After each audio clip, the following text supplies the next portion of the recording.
জয় শ্রীহরি, শ্রী বিষ্ণু নারায়ণ। সকলকে অনেক অনেক শুভেচ্ছা। আজকের বিষয় হচ্ছে এমন কিছু কিছু জিনিস আছে যেগুলো ঘরের মধ্যে জমিয়ে রাখলে আমাদের জীবনে অনেক সমস্যা দেখা দেয়, আমাদের জীবনে দারিদ্রতা নেমে আসে, আমাদের জীবনে অনেক অশান্তি ভোগ করতে হয়, তারপরে রোগ নাড়া অসুখ বিসুখ লেগেই থাকে। এই যে জিনিসগুলো, যে জিনিসগুলোর কথা আমি বলবো, একটা একটা করে বলছি, আপনারা শুনুন। যেমন ধরুন, বাড়ির ছাদ কখনোই অপরিচ্ছন্ন করে রাখা ঠিক নয়। বাড়ির ছাদে আবর্জনা রেখে দেওয়া, ময়লা নোংরা রেখে দেওয়াও ঠিক নয়। বাড়ির ছাদ সবসময় পরিষ্কার পরিচ্ছন্ন রেখে দিতে হয়। হয়তো বাড়ির ভেতরের কোনো জিনিস এক্সট্রা হয়ে গেছে, মানে আমার বাড়ির ভেতরে পরিষ্কার রাখবো বলে সেই জিনিসগুলো নিয়ে ছাদের মধ্যে রেখে দিলাম জড়ো করে, সেগুলো কিন্তু একদমই উচিত নয়। এতে করে কি হয়, রাহুর কোপে পড়তে হয়। তারপরে যেমন ধরুন, মরচে ধরা লোহা, তারপরে হয়তো স্যাঁতসেঁতে হয়ে গেছে কাঠ, ভেজা কাঠ, এই সমস্ত জিনিসগুলো বাড়ির ছাদে একদমই রাখা উচিত নয়। তারপরে যদি কারোর বাড়ির ছাদে পায়রা বসে, পায়রায় হয়তো মলত্যাগ করে, সেই মলত্যাগ করলেও কিন্তু সেটাও খুব খারাপ জিনিস। তো পাখি বা পায়রাকে আপনারা খেতে দেবেন, সেটা ঠিক আছে, খুবই ভালো। কিন্তু মাঝে মাঝে পায়রার ওই যে গুগুলো, ওগুলোকে পরিষ্কার করে দিতে হবে ঝাঁট দিয়ে। না তো ওর ভীষণভাবে রাহুর কোপে পড়ে যাবেন, আর সংসার ছারখার হয়ে যাবে। তাই জন্যই বলছি, বাড়ির ছাদ খুব ভালো করে পরিষ্কার পরিচ্ছন্ন সব সময়ের জন্য রেখে দেওয়ার চেষ্টা করতে হবে। তারপরে যেমন ধরুন, মরচে ধরা লোহার জিনিস, যেমন ধরুন তালা, চাবি হয়তো খারাপ হয়ে গেছে, মরচে ধরে গেছে, লাল হয়ে গেছে, সেগুলোকেও নিয়ে জমিয়ে রেখে দিচ্ছি আমরা। সেগুলো কিন্তু করা ঠিক নয়, ওগুলোকে ফেলে দেওয়া উচিত। অথবা লোহা লক্কর যারা পাড়ায় বেচতে আসে, মানে জিনিস পাড়ায় করতে আসে, নিতে আসে, তাদেরকে দিয়ে দেওয়া উচিত। তারপরে বাড়িতে ছেঁড়া জামা কাপড় এক জায়গায় পোঁটলা করে ভর্তি করে রেখে দেওয়া, সেগুলো কিন্তু উচিত নয়। সেগুলো ভীষণ খারাপ সংকেত দেয়, সেগুলো ভীষণভাবে আমাদের মা লক্ষ্মী ভীষণভাবে কুপিত হন, আমাদের গৃহ ছেড়ে উনি চলে যান। আমাদেরকে সেগুলো কিন্তু খেয়াল রাখতে হবে। যেমন ধরুন, এমন অনেক জিনিস আছে যেগুলো আমরা নিজেরা জানি না বলে নিজেদের অজান্তে নিজেদের ক্ষতিগুলো যে হয়ে যাচ্ছে সেটা আমরা বুঝতে পারি না। সেই কারণের জন্য আমরা এগুলো করতে পারি না। কিন্তু এখন থাকতে জেনে নিন আপনারা কোন কোন জিনিসগুলো বাড়ির মধ্যে রাখবেন না। যেমন ধরুন, ভাঙা আয়না, ভাঙা কাঁচ একদমই বাড়ির মধ্যে রাখা উচিত নয়। বাড়ির মধ্যে রাখলে ভীষণ অশুভ ফল দেয়, আপনার সব কাজে বাধা চলে আসবে, সমস্ত সমস্ত কাজে বাধা চলে আসবে। ভাঙা কাঁচ বা ভাঙা আয়না আপনারা যে বাড়ির পাশে, বাড়ির বাইরে, বাড়ির বাইরে যদি আপনার জায়গা থাকে সেখানেও যে জমিয়ে রাখবেন, সেটাও কিন্তু করবেন না। ওটাকে একেবারের জন্য ফেলে দেবেন। না তো ওই যেমন বললাম, পাড়ায় লোহা লক্কর যারা বেচতে আসে তারা তো নেয়, তাদেরকে দিয়ে দেবেন। তারপরে যেমন ধরুন, বাড়িতে তাজমহলের ছবি রাখা উচিত নয়। ভাঙা মূর্তি পুজো করা একেবারেই উচিত নয়। ভাঙা মূর্তি পুজো করলে আমাদের সংসার ভীষণভাবে মানে সমস্যায় পড়ে যাবে। আমাদের সংসারে নানান রকমের অসুখ বিসুখ লেগেই থাকবে, চট করে সারতে চাইবে না, ডাক্তার বদ্যি করতেই থাকতে হবে। তো সেই কারণের জন্য ভাঙা মূর্তি অবশ্যই আপনারা নদীর জলে, শুদ্ধ নদীর জলে জলধৌতি করে দেবেন।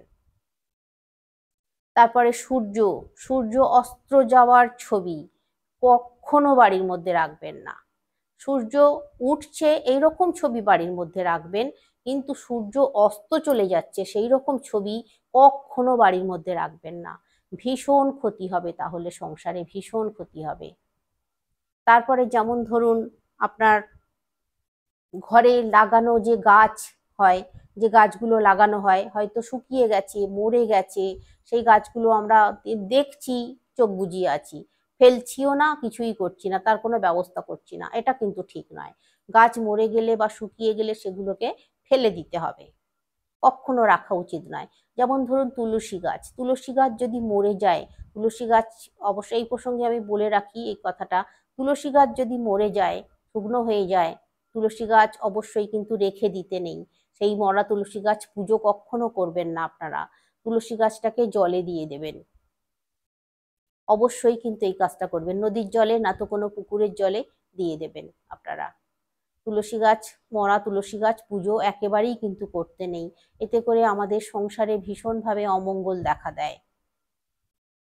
তারপরে মরচে ধরা লোহার জিনিস, মরচে ধরা যে লোহার জিনিসগুলো, কোদাল, ছুরি, কাঁচি, দা, এই সমস্ত জিনিসগুলো, তারপরে হয়তো কারোর বাড়ি হয়েছে, বাড়ির ছাদ হয়েছে, সে সমস্ত টুকরো টুকরো লোহার রডগুলো পড়ে আছে, সেগুলো দীর্ঘদিন ধরে পড়ে আছে, পড়ে থেকে থেকে লাল হয়ে গেছে, তবু ব্যবস্থা করা হচ্ছে না, একভাবে পড়ে আছে তো পড়েই আছে। এর থেকে যে কতটা ক্ষতি হচ্ছে আমাদের সংসারে আমরা নিজেরা বুঝতেই পারছি না। এর থেকে আমাদের সংসারে চরম অমঙ্গল দেখা দিচ্ছে, নানান রকম অশান্তি, ঝঞ্ঝট, ঝামেলা, বাধা বিঘ্ন লেগেই থাকছে। তো আমরা নিজেরা সেটা বুঝতে পারছি না। তবে ওই ওই জিনিসগুলোকে অবশ্যই কিন্তু আপনারা একটু খেয়াল করবেন, ওই জিনিসগুলোকে অবশ্যই ব্যবস্থা করবেন। বাড়ির বাইরে ফেলে দেবেন না, তো ওই যে বললাম লোহা লক্কর যারা বিক্রি করতে আসে ওদের কাছে দিয়ে, ওদের কাছে দিলে পয়সাও পাওয়া যাবে, অথবা আপনারা যদি পয়সা না নিতে চান, এমনি যদি দিতে চান এমনিও দিয়ে দিতে পারেন, তাতেও কোনো বাধা নেই, কিন্তু ওগুলোকে পুরোপুরি ভাবে আপনারা সরিয়ে ফেলুন। তারপরে যেমন ধরুন বাড়ির ভেতরে কোনো যদি ডাস্টবিন থাকে, ডাস্টবিন বক্স বা ডাস্টবিন বালতি যদি থাকে, সেই ডাস্টবিন অবশ্যই কিন্তু জমিয়ে রাখতে নেই ময়লা, একদিনের বেশি দুদিন ময়লা জমিয়ে একদমই রাখতে নেই, ময়লাগুলো ফেলে দিতে হয়, পরিষ্কার পরিচ্ছন্ন রেখে দিতে হয়। তারপর ডাস্টবিন, যেমন ডাস্টবিন বললাম, বালতি বা বাক্স যাই হোক আপনারা যেটাকে ডাস্টবিন বানিয়েছেন, সেটা বাড়ির ভেতরে রাখবেন না, বাড়ির ভিতরে মানে বাড়ির দেয়ালের ভেতরে রাখবেন না, বাড়ির বাইরে রাখবেন ডাস্টবিনটাকে।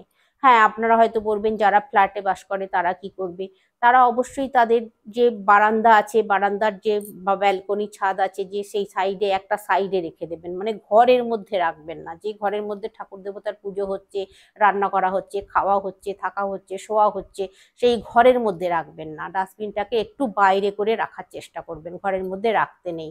এতে করে মা লক্ষ্মী ভীষণ কুপিত হয়ে যান, আমাদের গৃহত্যাগ করেন উনি। আমাদের যেমন মা অন্নপূর্ণা, রান্নাঘর, আমরা যে রান্নাঘর ব্যবহার করি, আমরা খাবার জিনিস তৈরি করি, রন্ধন করি, আমাদের এই রান্নাঘরেও মা অন্নপূর্ণা আছেন, তো উনি মা অন্নপূর্ণাও ভীষণ অসন্তুষ্ট হয়ে যান, আমাদের সংসারে অমঙ্গল দেখা দেয়, আমাদের সংসারে অভাব দারিদ্রতা চলে আসে এই এই কাজগুলো করলে।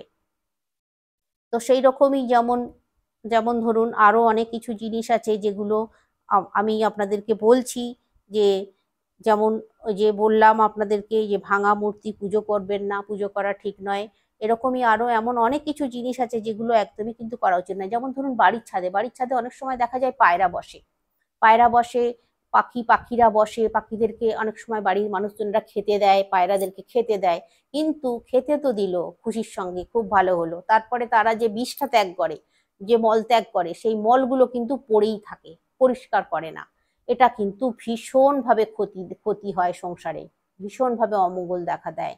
পরিষ্কার অবশ্যই ঝাঁট দিয়ে, মাঝে মাঝে ঝাঁট দিয়ে পরিষ্কার করে দিতে হবে, তা না হলে ভীষণভাবে রাহুর কোপে পড়ে যেতে হবে, রাহুর কোপে পড়ে যাওয়া মানেই তো বুঝতে পারছেন সর্বনাশ। তো এইরকমই আগামী দিনে আরো অনেক কিছু জানার জন্য আমি আপনাদের সঙ্গে থাকছি, আপনারাও আমার সঙ্গে থাকুন। আমার চ্যানেলটা যদি আপনাদের ভালো লাগে অবশ্যই সাবস্ক্রাইব করুন, পাশে থাকুন, আর লাইক করুন, শেয়ার করুন, কমেন্ট করুন। আগামী দিনে আরো নিত্য নতুন তথ্য নিয়ে আমি আপনাদের সামনে হাজির হয়ে যাব। তাহলে সকলে অনেক অনেক সুস্থ থাকবেন, অনেক অনেক ভালো থাকবেন, হাসিতে থাকবেন, খুশিতে থাকবেন, শ্রীহরি শ্রী বিষ্ণু নারায়ণের কৃপায়।